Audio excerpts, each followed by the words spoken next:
আল্লাহর রহমতে আমি পাপী নই।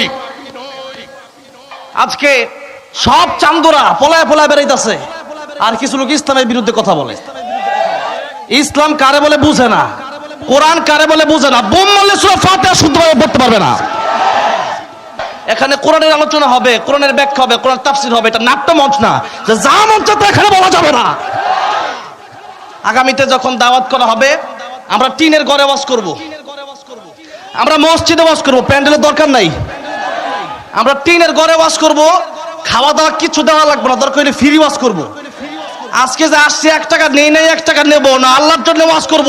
কিন্তু বাতিলেতে সাতিলেতে আসতে পারবে না, নাস্তিক বাতিল আসতে পারবে না, ঠিক কি না? আপনারা ইমান ইমান ইমান বলে, ইমান কি গো মৌলানা সাহেবরা? ধর্মের কোনো পোশাক নেই। ধর্ম মানে ধারণ করতে হয় চেতনায়, মননে, হৃদয়ে, মস্তিষ্কে এবং কর্মের দ্বারা তা প্রতিষ্ঠিত করতে হয়। আপনারা উলামায়ে কেরাম এর বাংলা করলে কি দাঁড়ায় গো? আমার মুশকিল হয় কি, আমি আপনারা যখন মোনাজাত করেন আমি কিন্তু আমিন বলতে পারি না। আমি কিন্তু কোন আলেমের মোনাজাতে আমিন বলি না, কারণ এই ছেলেটিকে শিখিয়ে দেওয়া হলো যে হে আল্লাহ আমি পাপী, তুমি দয়া করো, মাফ করো। না, আল্লাহর রহমতে আমি পাপী নই। আল্লাহ আমাকে দিয়ে এখনো পাপ করায় নাই। কোন নারীর ইজ্জত নষ্ট করেছি এই অভিযোগ 86 বছর বয়সেও কেউ দিতে পারে নাই। কিন্তু না, কিন্তু ক্ষমা প্রার্থী আমি নই। ক্ষমা চাই অপরাধী। আমি আল্লাহর বান্দা, মাফ করবেন। আর আপনারা যারা আলেম মহোদয়রা আসছেন ওয়াজ করতে, তাদের সময় নষ্ট করলাম, সেজন্য ক্ষমা চাচ্ছি। আপনারা সুন্দরভাবে করুন। আপনারা খুব ধৈর্যশীল মানুষ, আমার ধৈর্যটা একটু কম। আমার জন্য দোয়া করবেন, আল্লাহ যেন আরো ধৈর্য দেয়, বলেন আমিন। 10-15 মিনিট কথা বলবো, খুব ইচ্ছা। আমার খুব ঘৃণা হচ্ছে, খুব লজ্জা হচ্ছে যে বাংলাদেশে এখনো কিছু নাস্তিক ওপেনে ঘুরে বেড়ায়। মাহফিলও কিছু নাস্তিকরা এখনো কথা বলে। আমার মুসলমান ভাইয়েরা, আজকে আমরা এমন ইমানদার হইছি, খালি ডরাই। মুসলমান কি কুকুর বিড়ালের মতো ডরাবে নাকি? আল্লামা সাঈদী বলেছিলেন, বিড়ালের মতো 500 বছর বেঁচে থাকতে চাই না, সিংহের মতো 1 ঘন্টা বাঁচতে চাই। মুসলমান আজকে আমরা বিড়ালের মতো কাপুরুষ হয়ে গেছি, আমরা প্রতিবাদ করতে জানি না, যে যাই বলে তাই মেনে নেওয়ার কারণে আজকে আমাদের অধঃপতন হয়েছে। মানা যাবে না। আল্লাহর কোরআনের পক্ষে হবে মানবো, আল্লাহর কোরআনের বিরুদ্ধে যদি আমি বলি, এমন কি ডক্টর ইউনূস সাহেব এখন ক্ষমতায় আছেন, তিনিও যদি আল্লাহর কোরআনের বিরুদ্ধে বলে, ছাড় দেওয়া হবে না। এই মাহফিল শুধু এটা না, বাংলাদেশের প্রত্যেকটা অঞ্চলে মাহফিল হবে। কারো কাছে অনুমতি নেওয়া লাগবে। মাহফিলের অনুমতি দিছে কে? এই মাহফিল প্রতি বছর হোক, আপনারা চান কি চান না? যদি প্রতি বছর মাহফিল করতে হয়, আমি বলতেছি আপনারা মাথায় রাখবেন, কোন নাস্তিক যেন কোন মাহফিল আর জীবনে না আসতে পারে, কোন ভালো মাহফিল আসতে পারবে না। বাংলাদেশে যা ইসলামের বিরুদ্ধে সারা জীবন কাজ করছে, কোন মাহফিল আসতে পারবে না, ঠিক কি না বলেন? আজকে সব চান্দুরা পলায় পলায় বেড়াইতেছে, আর কিছু লোক ইসলামের বিরুদ্ধে কথা বলে। ইসলাম কারে বলে বুঝে না, কোরআন কারে বলে বুঝে না। বোম মারলে সূরা ফাতিহা শুদ্ধভাবে পড়তে পারবে না। এরা আসছে ইসলাম শিখাইতে। কাদেরকে আপনি ইসলাম শিখান? দাদাকে আদা পড়া শিখাতে আসবেন না। বাংলাদেশের মানুষ সব বুঝে, যার কারণে হাসিনা পালাইতে বাধ্য হয়েছে। আপনারা উল্টা পাল্টা করলে আপনারা পালাইতে বাধ্য করবো আমরা, যখন ঠিক হবে। ঠিক আমরা আলোচনা, কোরআনের মাহফিলে শুধুমাত্র কোরআনের আলোচনা হবে। কিসের আলোচনা হবে? কোরআনের আলোচনার ময়দানে যখন কোরআনের বিরুদ্ধে কোনো একটা কথা আসবে, আমি আশ্চর্য হয়ে গেলাম। বাংলাদেশের মানুষ এখনো কোরআনের বিরুদ্ধে কথা বললে পর ঠিক থাকে কেমনে? আগামী থেকে প্রতিবাদী হতে হবে আপনাদেরকে। আপনি পারলে অন্তর দিয়ে প্রতিবাদ করেন, তা না পারলে আপনি হাত দিয়ে প্রতিবাদ করেন। আপনি একেবারে চুপ হয়ে বসে রয়েছেন। বাংলাদেশ আরো আগেই ঠিক হয়ে যাইতো যদি মানুষ প্রতিবাদী হইতো। 16 বছর লাগতো না। বাংলাদেশের শিক্ষার্থীরা প্রতিবাদ করেছে, যদি বাংলাদেশ ঠিক হয়েছে, যখন ঠিক কিনা। এখানে কোরআনের আলোচনা হবে, কোরআনের ব্যাখ্যা হবে, কোরআন তাফসীর হবে। এটা নাট্য মঞ্চ না যে যা মঞ্চ তা এখানে বলা যাবে না। আগামীতে যখন দাওয়াত করা হবে, আমরা টিনের ঘরে ওয়াজ করব, আমরা মসজিদে ওয়াজ করব, প্যান্ডেলের দরকার নাই। আমরা টিনের ঘরে ওয়াজ করব, খাওয়া দাওয়া কিছু দেওয়া লাগবে না, দরকার হলে ফ্রি ওয়াজ করব। আজকে যে আসছে 1 টাকা নেই, 1 টাকা নেবো না, আল্লাহর জন্য ওয়াজ করব। কিন্তু বাতিলে তো সাথে আসতে পারবে না, কোন রাস্তিক বাতিল আসতে পারবে না, বলবে না তুমি কোন ঠিক কিনা।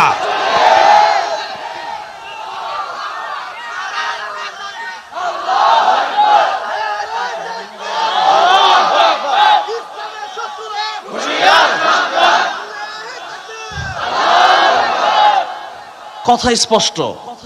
যদি ওয়াজ মাহফিল হয়, যদি তাফসীরুল কোরআন মাহফিল হয়, ইসলামী মহাসম্মেলন হয়, সেখানে ইসলামের কথা হবে, সেখানে কোরআনের কথা হবে। আলেমদেরকে সম্মান দিতে যদি কেউ না জানে, তারে আবার আমরা কিছু সম্মান দেব। এই জন্য সাবধান করে দিতে চাই। আমি আগেও কাউকে ভয় পাই না, এখনো ভয় পাই না। ভয় পাই একজনের, তিনি কে? যেরকম তিনি কে। আর এখন তো কোনো কথাই নাই। আগে জবান বন্ধ ছিল, এখন আর জবান বন্ধ রাখা যাবে না। কারণ আমরা জানি সবচেয়ে সুন্দর মৃত্যু হচ্ছে শহীদের মৃত্যু। আমরা হামলা মামলার ভয় করি না, আমরা জেল জুলুমের ভয় করি না। আল্লামা সাইদের জবান বন্ধ করা হয়েছে, আল্লামা মামুনুল হকের জবান বন্ধ করা হয়েছে, খালেদ সাইফুল্লাহ আইয়ুবের জবান বন্ধ করা হয়েছে, রফিকুল ইসলাম মাদানির জবান বন্ধ করা হয়েছে। এখনো যদি এই চক্রান্ত বাংলাদেশে চলে, তা বাংলাদেশি মানুষ হতে দেবে না, হতে দেওয়া যেতে পারে না। আমি অল্প সময় কথা বলবো, এর ভিতরেই মোনাজাত হবে।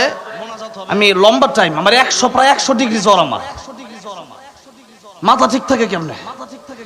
অসংখ্য মাহফিল ক্যান্সেল করে দিয়েছি এই মানুষটার জন্য, মুফতি আব্দুল কাইয়ুম মোল্লা সাহেবের জন্য এই মাহফিলটা আজকে নিছি। এই টাঙ্গাইলে এমন কোন ইউনিয়ন নাই মনে হয় আমি ওয়াজ করি নাই। কি বলেন আপনারা? বাংলাদেশের সবচেয়ে বেশি মাহফিল আমার টাঙ্গাইলে। এই টাঙ্গাইল মাহফিলে আসার পরে কোন পাতি নেতা সাথী নেতার জন্য 2 ঘন্টা বসে রয়েছে, এরকম দেখছেন আপনারা? আছে কেন বসে রইলাম? এই জন্য আপনাদেরকে একটা কথা বিনীতভাবে বলবো, মাহফিলটা করেন, আল্লাহর জন্য করেন। লোক দেখানো কোনো মাহফিল যেন না হয়। আমি জানি এখানে যারা কমিটি ছিল, যারা ছাত্র ছিল, যারা উস্তাদ ছিল, অনেক ভালো মানুষ, কিন্তু 5 কেজি দুধে 1 ফোঁটা ছানা পড়লে সব শেষ হয়ে যায়। এজন্য আমরা দুধটাকে ফ্রেশ রাখতে চাই, জায়গাটাকে ফ্রেশ রাখতে চাই, ইসলামকে ইসলামের জায়গায় রাখতে চাই। রাজি আছেন না নাই? কোরআনের জন্য, দিন কায়েমের জন্য আমরা সব সময় প্রতিবাদ করে যাব। রাজি আছেন না নাই? কারা কারা রাজি আছেন তো হাত আল্লাহ উঠে দেখান।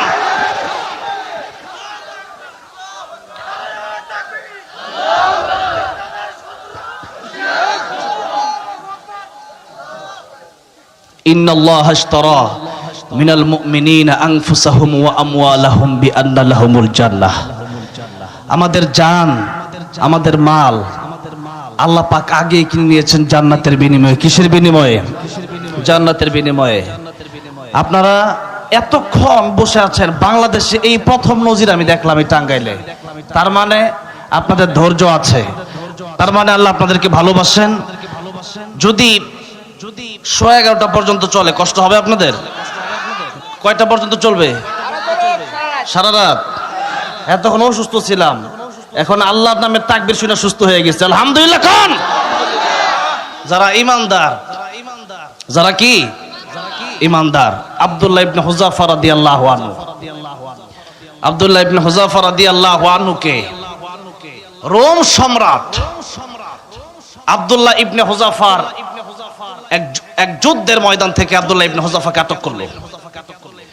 আব্দুল্লাহ ইবনে হুযাফা রাদিয়াল্লাহু আনহুকে আটক করে বলল, তুমি যেহেতু লিডার, তুমি যেহেতু নেতা, তুমি শুধুমাত্র ইসলাম থেকে বের হয়ে আসো, আমাদের খ্রিস্টান ধর্মে চলে আসো। আমার মেয়ে আছে একটা খুব সুন্দরী, তার বিয়ে দিব। এরপর আমার রাজ্যের অর্ধেক তোমার দেব,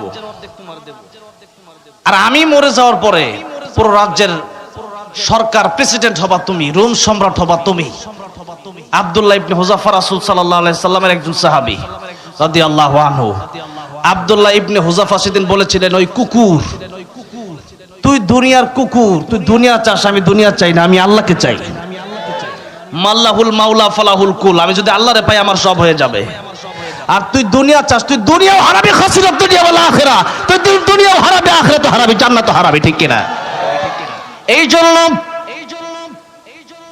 ইমানদার যারা, মুমিন যারা, এরা দুনিয়ার কোন বাতিলের কাছে মাথা নত করতে পারে না, দুনিয়ার কোন তাগুতের কাছে তারা মাথা নত করতে পারে না। আব্দুল্লাহ ইবনে হুযাফা রাদিয়াল্লাহু আনহু বলল, তুই কুকুর। এদিকে বাদশা লোভ দেখালো, আব্দুল্লাহ ইবনে হুযাফা, তোমাকে আমি অর্ধেক রাজ্য দেব, মেয়েটাকেও বিয়ে দেব।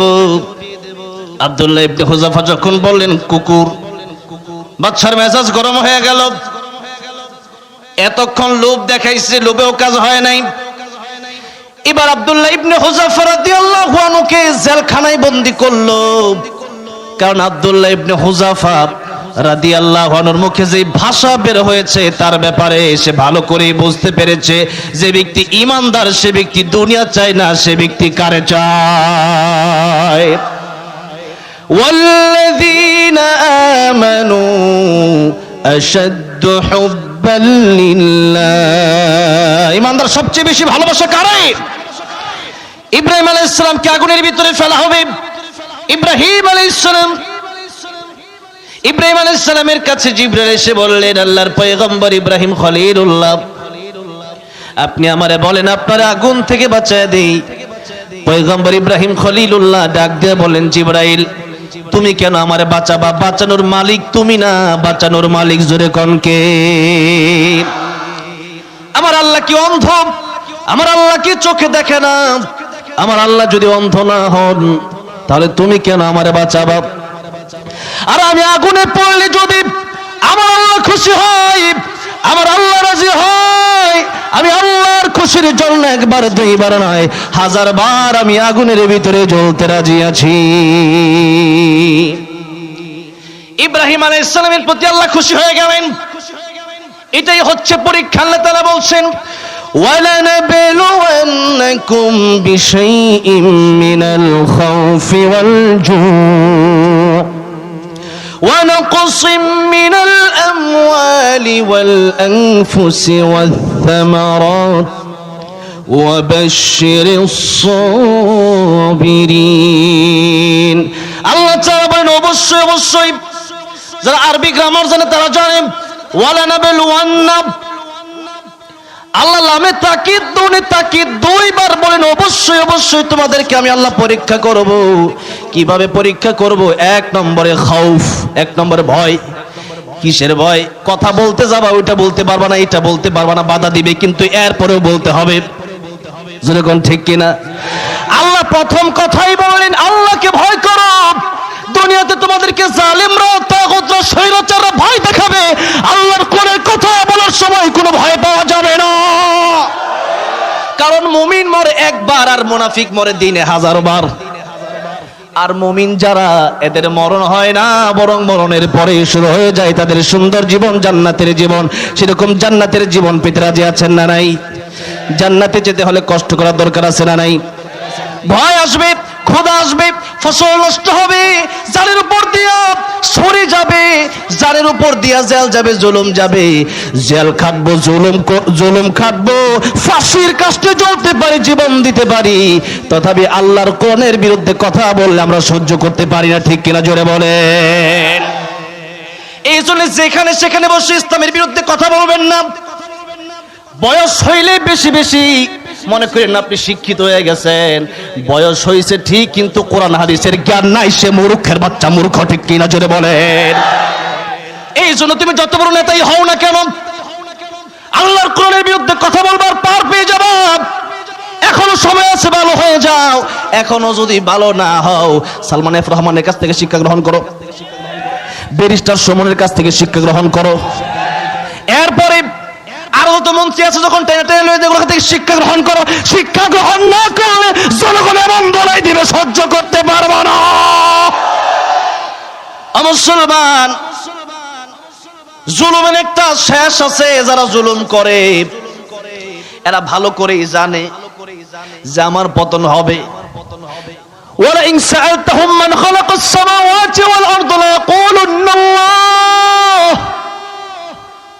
আল্লাহর নবীকে আল্লাহ তাআলা বলেন, ও নবী, আপনি যদি তাদেরকে জিজ্ঞাসা করেন, আবু জাহেল, আবু লাহাব, উতবা, সাইবা, ওয়ালিদ ইবনে মুগীরা, এদেরকে যদি জিজ্ঞাসা করেন তোমাদের রবকে, তারা বলবে আল্লাহ। কিন্তু এখন যদি আল্লাহ এই রব বিশ্বাস করে নেয় আর আল্লাহর আইন বাস্তবায়ন করতে যায়, তাহলে তাদের ক্ষমতা হারায় ফেলবে। আল্লাহর আইন বাস্তবায়ন করতে গেলে গদি ঠিক থাকবে না। আল্লাহর আইন দুনিয়াতে কায়েম করতে গেলে চুরি করতে পারবে না। সারিক ওয়াস সারিকাতু ফাকতাউ আইদিয়াহুমা, চোর যদি চুরি করে তার হাত কেটে দেওয়ার দরকার আছে না নাই? এই আইন বাংলাদেশে বাস্তবায়ন হোক, আপনারা চান কি চান না? আজকে কোরআনের আইন নাই, যে দলে আসুক আমাদের কোনো সমস্যা নাই, কিন্তু আল্লাহর কোরআনের আইন যেদিন থেকে বাস্তবায়ন হবে সেদিন থেকে আর চুরি ডাকাতি হবে না, জিনা হবে না, ব্যভিচার হবে না। এই জন্য যদি কেউ চুরি করে ক্ষমতায় কে আসবে আমাদের দেখার দরকার নাই। চুরি যদি করে বাইতুল মুকাররমের সামনে সময় টিভি, যমুনা টিভি সবগুলোরে নিয়ে যান, সংবাদ সম্মেলন করেন, আলেমদেরকে ডাকেন, এরপরে চুরি করলে হাত কেটে দেন। কিন্তু এখন আমরা আল্লাহর আইন মানি না, ব্রিটিশের আইন মানি। কাট্টা মানি। ব্রিটিশ বলছে চোর চুরি করলে জেলে নিয়ে যাও। এখন যখন চোরকে জেলে নিয়ে যাওয়া হয়েছে, চোর গিয়া দেখে আরেকটা খাটাইশ বই রয়েছে জেলের ভিতরে। কি রে, কি কইরা আইছো? ছাগল চুরি। কেমনে কই? ডাকাইতে কয় ই একটা কাম করে তুই জেলা হইছো, ছি এদিকে যা। এখন চোর কয় তুমি কি কইরা আইছো বন্ধু? ডাকাইতে কয় 7টা করছি মার্ডার, বাইরের প্রস্তুতি চলতেছে, আরো কর্ম, ঘুষ টুস দেওয়া শেষ। জেলে নিয়ে যাওয়ার পরে আইন দিতে দিতে বিচার হতে হতে ঘুষ দিয়া মামরে বিসমিল্লাহ কইয়া ফু দিয়া সব শেষ করে আলাই। ঠিক কিনা জোরে কোন? এই জন্য আল্লাহর কোরআনের বিচার বাংলাদেশে কায়েম করার দরকার। আল্লাহর কোরআনের আইন যতক্ষণ পর্যন্ত বাংলাদেশে না চালু হবে ততক্ষণ পর্যন্ত বাংলাদেশের মানুষ নিরাপদে থাকতে পারবে না। যেরকম ঠিক না ঠিক? এই জন্য আল্লাহর কোরআন, আল্লাহর দ্বীন আমার জীবনের চাইতে বেশি দাম আল্লাহর আইনের, আমার জীবনের চাইতে বেশি দাম আল্লাহর কোরআনের, আমার জীবনের চাইতে বেশি দাম আমার আল্লাহর ইজ্জতের, আমার জীবনের চাইতে বেশি দাম আমার নবীর ইজ্জত। আল্লাহর রাসূলের ইজ্জত নিয়া, কোরআন নিয়া, সুন্নাহ নিয়া, ইসলাম নিয়া, মাদ্রাসা মসজিদ নিয়ে যদি কেউ কথা বলে সহ্য করা হবে না। বাংলার মুসলমান আন্দোলন করতেই থাকবে, জীবন দেবে, তবু রাসূলের ইজ্জতের উপর আঘাত সহ্য করবে। ঠিক কিনা? আমার মুসলমান ভাইরা, আমার মুরব্বী বাবাজিরা, নবী যদি চাইতেন নবী পারতেন ঘরের ভিতরে বৈশা বৈশা নামাজ রোজা করে শেষ করে দিতে, কিন্তু নবী করছেন নাকি?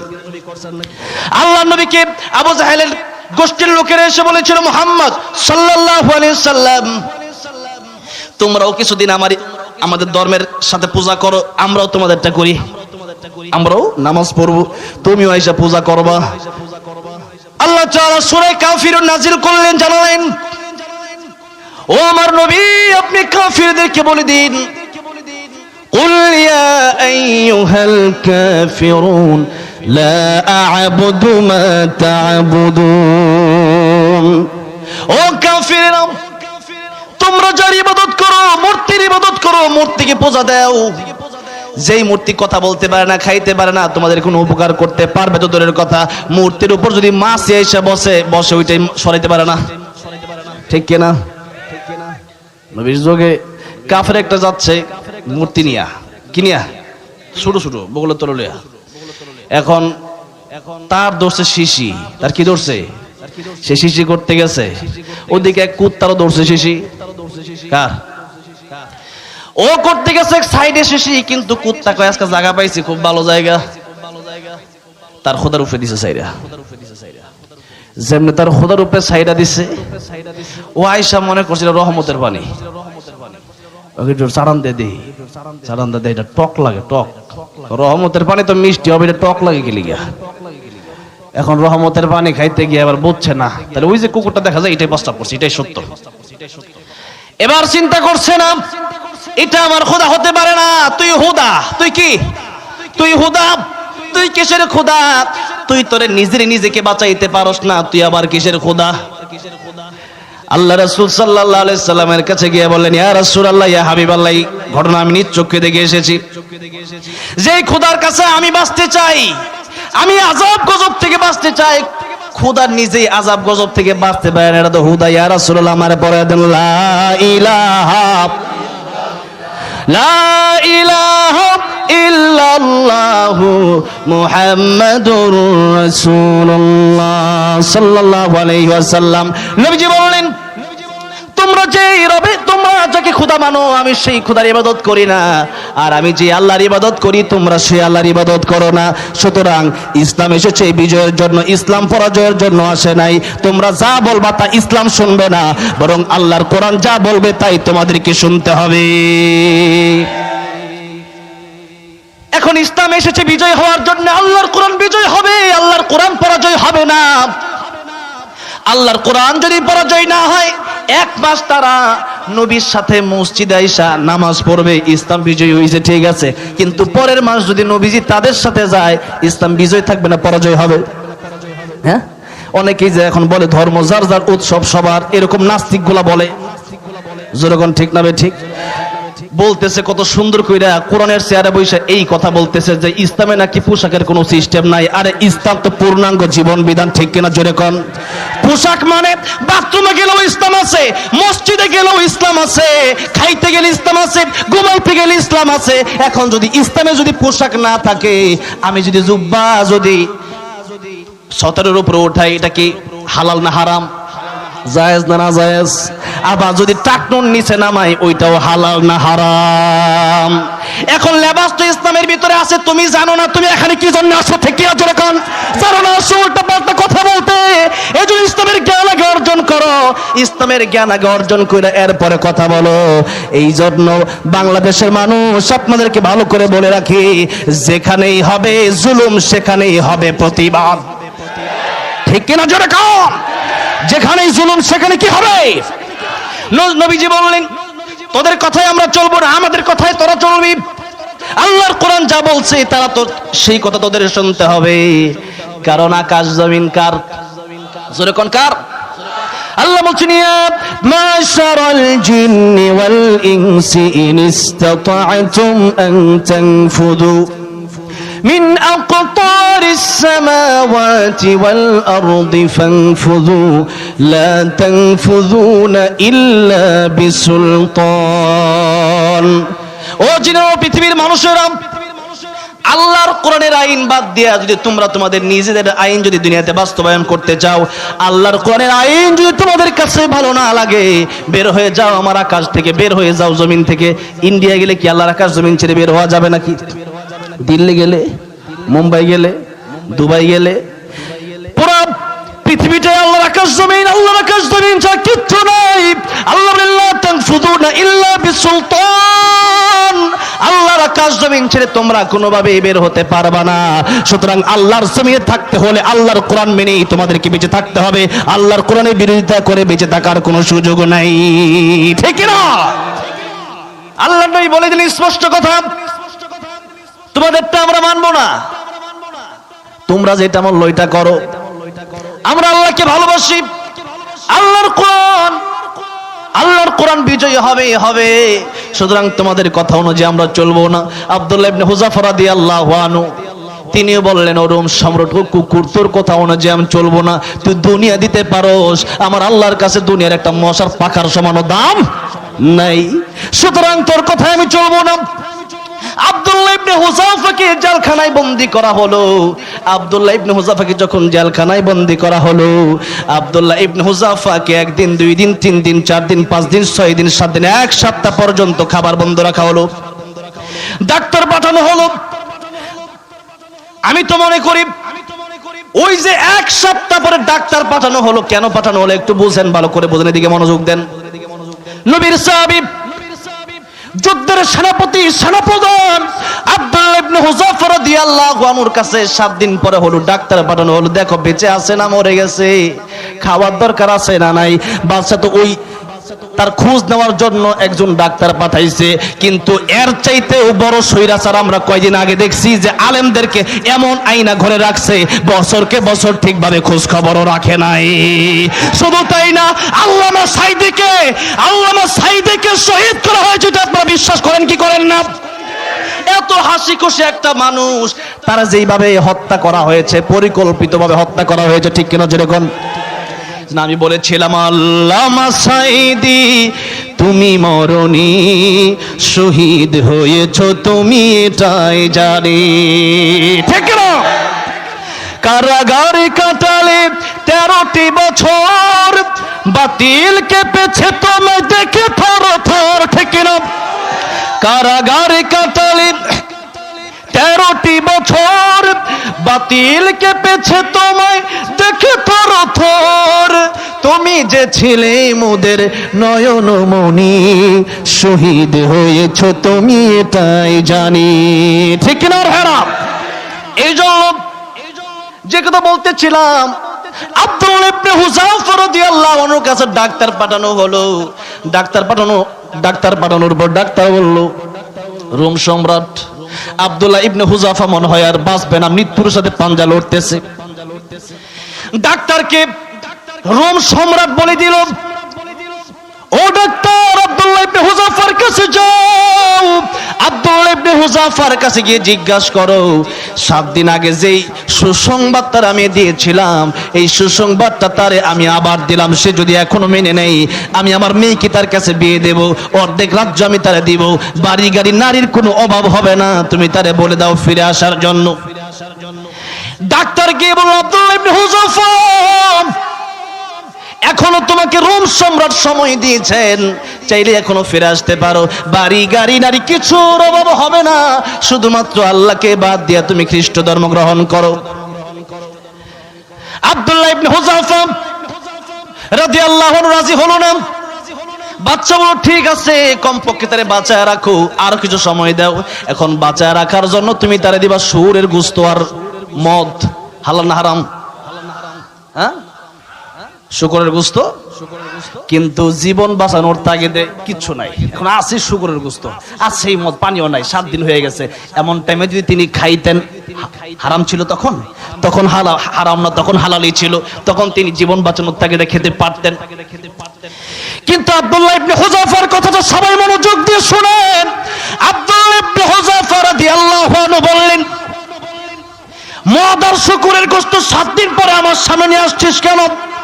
এই মদ আর শুকরের গোশত নিয়ে যাবি নাকি আমি লাথি মেরে সরাইয়া দেব? আল্লাহু আকবার। তুই নিয়ে জানলে কিন্তু আমি লাথি মেরে সরাইয়া দেব। অবস্থাটা বুঝেন, ঈমান কারে বলে, ঈমান কারে বলে। তাদের সামনে এত সুসংবাদ দেওয়ার পরও তারা প্রতিবাদ করেছে। এটা ছিল নবীর আদর্শ, এটা ছিল সাহাবায়ে কেরামের আদর্শ। আর আমাদের সামনে ইসলামের বিরুদ্ধে, কোরআনের বিরুদ্ধে কথা বলে যায়, আমরা বসে বসে আলুয়া খাই। মুসলমান এরকম ভাবে যদি মরে যান, বিপদ আছে কিন্তু, বলে দিলাম। এজন্য আগামী থেকে যদি বাঁচতে চান, কবরে গিয়ে যদি আল্লাহর কাছে হিসাব দিতে চান, তাহলে যখনই কোরআনের বিরুদ্ধে কথা হবে, যখনই আল্লাহর বিরুদ্ধে কথা হবে, তখন প্রতিবাদ করার দরকার আছে না নাই? এবার আসেন, আব্দুল্লাহ ইবনে হুযাফা রাদিয়াল্লাহু আনহু, ওনাকে মদ দেওয়া হলো, শুকরের গোশত দেওয়া হলো, উনি বললেন লাথি মেরে সরায় দেব। ডাক্তার রোম সম্রাটের কাছে গিয়া বলল, আব্দুল্লাহ ইবনে হুযাফার তেজ কত দেখছেন? আব্দুল্লাহ ইবনে হুযাফা বলল, এটা লাথি মেরে সরায় দেবে। এবার রোম সম্রাটের মেজাজ গেছে গরম হইয়া। কষ্ট হচ্ছে? 5 মিনিট শেষ করে দিচ্ছি। 5 মিনিট। আপনাদের অসুবিধা হইলে আমার সুবিধা। হ্যাঁ, গজল, হ্যাঁ, সারা রাত এই নিয়ে সারা আগে কি করছিলেন? এখন না কথা বলিতেছে মুখ দিয়ে, তখন তো সব চুপ হয়ে বইছিলেন। আমার ভাইরা, আমার মুরব্বী বাউজিরা, আপনারা কি করছেন? হ্যাঁ, এই জন্য আব্দুল্লাহ ইবনে হুযাফা রাদিয়াল্লাহু আনহু, অনেক শিক্ষা আছে এখানে, শুনুন ভালো করে শুনুন। ঈমানের পাওয়ার বাড়বে, ঈমানের পাওয়ার কি হবে? বেড়ে যাবে ইনশাআল্লাহ। আব্দুল্লাহ ইবনে হুযাফা রাদিয়াল্লাহু আনহু এবারও মানল না, তার সুসংবাদ ফিরিয়ে দিলেন। এবার রোম সম্রাট বলল, তেল গরম করো, তেল গরম করো, কড়াইয়ের ভিতরে, তুয়ার ভিতরে তেল গরম করো। তেল গরম করা হলো। আব্দুল্লাহ ইবনে হুযাফাকে সেই কড়াইয়ের সামনে নিয়ে যাওয়ার জন্য 2 জন লোক দেওয়া হলো।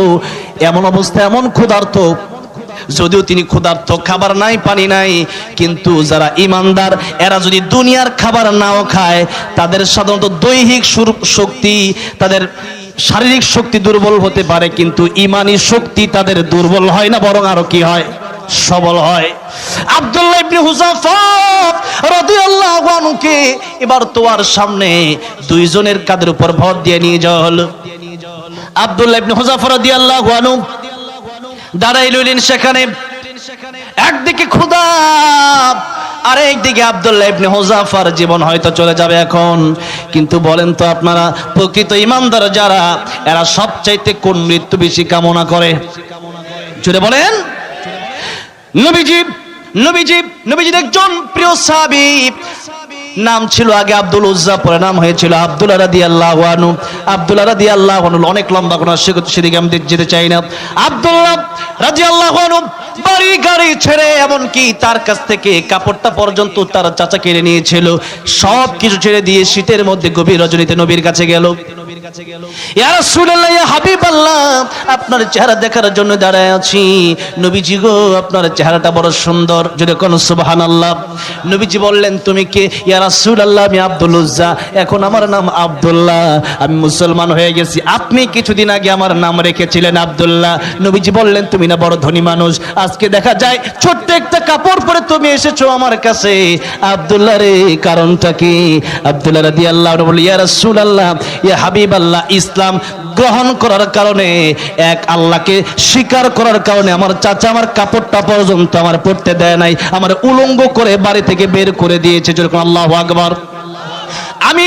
আমি বলেছি, চাচা আমি উলঙ্গ হতে পারি, আমি বাড়ি হারা হতে পারি, আমি সর্বহারা হতে পারি, কিন্তু আল্লাহর রাসূলের বিরুদ্ধে একটা সেকেন্ডের জন্য আমি যেতে পারি না। চিৎকার সুবহানাল্লাহ। নবীজি আব্দুল্লাহ রাদিয়াল্লাহু আনহুকে দুইটা কাপড় দিয়ে দিলেন।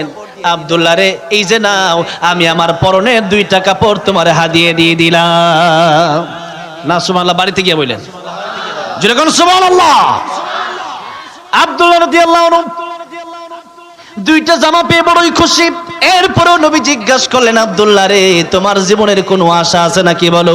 আব্দুল্লাহ রাদিয়াল্লাহু আনহু বলেন, ইয়া রাসূলুল্লাহ, ইয়া হাবিবাল্লাহ, আমার জীবনে দুনিয়ার কোনো আকাঙ্ক্ষা নাই, দুনিয়ার কোনো ইচ্ছা নাই, আমার জীবনে একটাই আশা, ইয়া রাসূলুল্লাহ, আপনি আমার জন্য দোয়া করেন, আল্লাহ তাআলা যেন আমার শহীদি মরণ দেয়। কি মরণ? কোন মরণ? কেন শহীদি মরণ চাইলেন? নবীজি বললেন, শহীদি মৃত্যু যার হবে, সেই ব্যক্তির মৃত্যুর যন্ত্রণা, একটা পিপিলিকে কামড় দিলে যে কষ্ট হয়, সেই কষ্ট তার হবে না। কবরে গেলে পরে মুনকার নাকির আসবে না।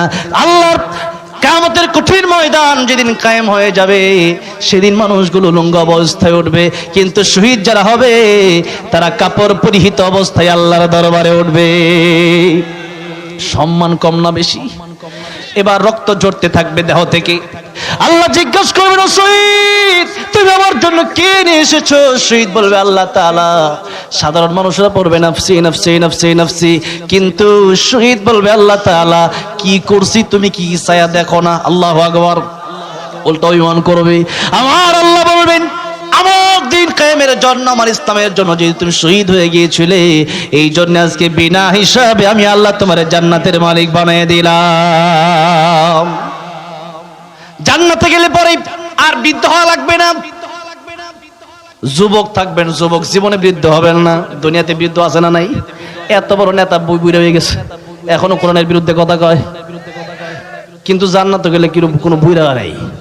এই জন্য এক বুড়ার বুড়িরা আমি একদিন কইলাম যে বুড়া বুড়ি কোনোদিন জান্নাতে যাবে না। বুড়া বুড়ি অশুনে অনেকে রাগ করে ফেলছে। আমি কই না, আল্লাহ যুবক যুবতী বানায়া জান্নাতে দিবে। জান্নাত হবে চিরস্থায়ী, দুনিয়া ক্ষণস্থায়ী। কোনটা চান? কোনটা চান? যারা প্রকৃত বুদ্ধিমান এরা কি চায়? আল্লাহর জান্নাত চায়, আল্লাহকে চায়, আল্লাহর জান্নাত চায়।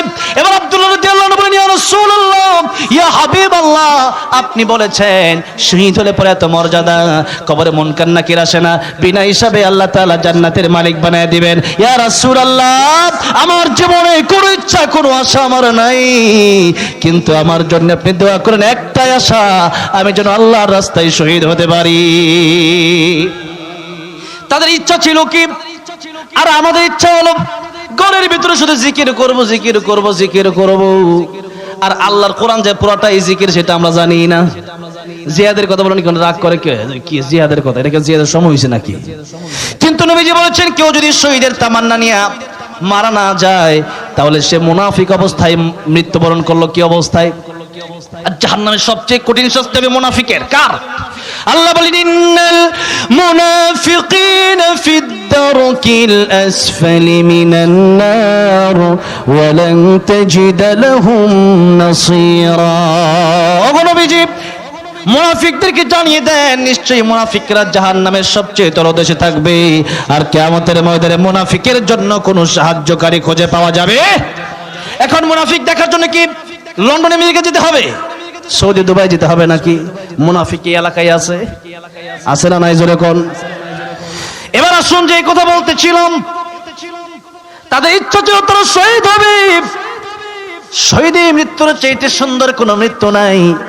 এবার আব্দুল্লাহ ইবনে হুযাফা রাদিয়াল্লাহু আনহু, মনে আছে না ভুলে গেছে? আব্দুল্লাহ ইবনে হুযাফা রাদিয়াল্লাহু আনহু তাকে নিয়ে গেছে গরম তৈল, যেখানে গরম করা হলো, তৈল গরম করা হলো, সেখানে নিয়ে যাওয়া হলো।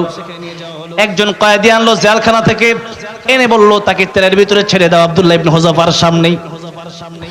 আব্দুল্লাহ ইবনে হুযাফার সামনে একজন কয়েদিকে গরম তেলের ভিতরে ছেড়ে দেওয়া হলো।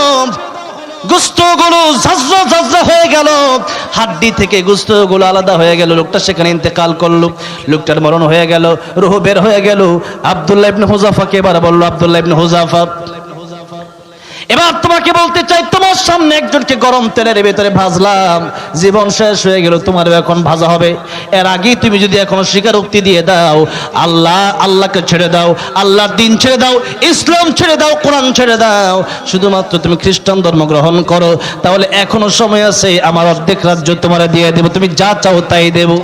কিন্তু আব্দুল্লাহ ইবনে হুযাফা রাদিয়াল্লাহু আনহু বলেন, আরবের কুকুর, তোর কাছে আমি এসেছি, তুই তো আমারে এখানে নিয়ে এসেছিস, তুই যদি এর চেয়ে কঠিন শাস্তি আমার দেশ, এরপরেও আমি ইমানদার, আমি আল্লাহর বিশ্বাস করেছি, আমি আল্লাহর দিন কায়েমের জন্য শহীদ হতে পারি, আমি তেলে ভাজা ভাজা হয়ে যা হয়ে যেতে পারি, কিন্তু আমি ইমানদার, আমি বিশ্বাস করি আমার তুই তেলে ছাড়বি আর আমার আল্লাহর সাথে আমার দেখা হয়ে যাবে।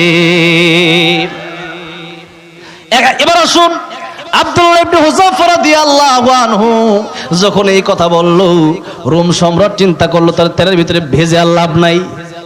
ও আব্দুল্লাহ ইবনে হুযাফা, তুমি শুধু আমার কপালে একটা চুম্বন করবা, আমি তাতেই তোমাকে ছেড়ে দেব। কারণ বাচ্চার মেজাজ অন্যরকম মেজাজ, এটা কিছু মেজাজ পাগলা মেজাজ, আমার মতো আর কি, বুঝেন নাই?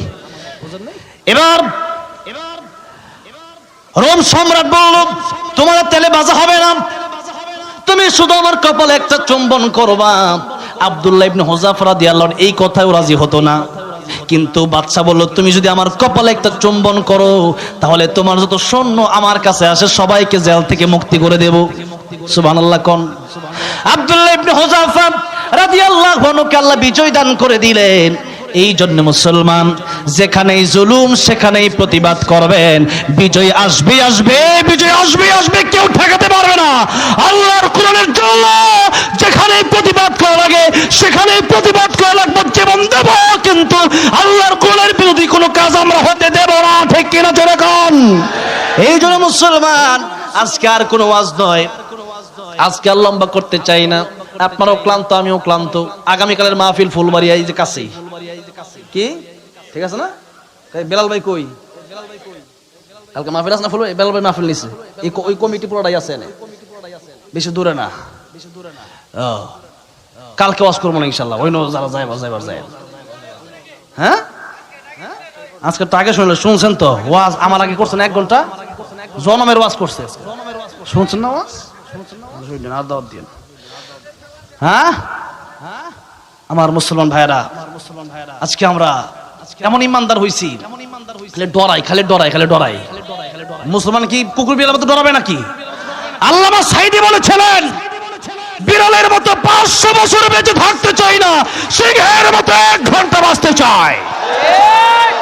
মুসলমান আজকে আমরা বিড়ালের মতো কাপুরুষ হয়ে গেছি। কাপুরুষ হয়ে গেছে আমরা। আমরা প্রতিবাদ করতে জানি না, যে যাই বলে তাই মেনে নেই। মেনে নেওয়ার কারণে আজকে আমাদের অধঃপতন হয়েছে। মানা যাবে না, মানা যাবে না। আল্লাহর কোরআনের পক্ষে হবে মানবো, আল্লাহর কোরআনের বিরুদ্ধে যদি আমি বলি, এমন কি ডক্টর ইউনূস সাহেব এখন ক্ষমতায় আছেন, তিনিও যদি আল্লাহর কোরআনের বিরুদ্ধে বলে ছাড় দেওয়া হবে? ছাড় দেওয়া হবে না, ছাড় দেওয়া হবে না।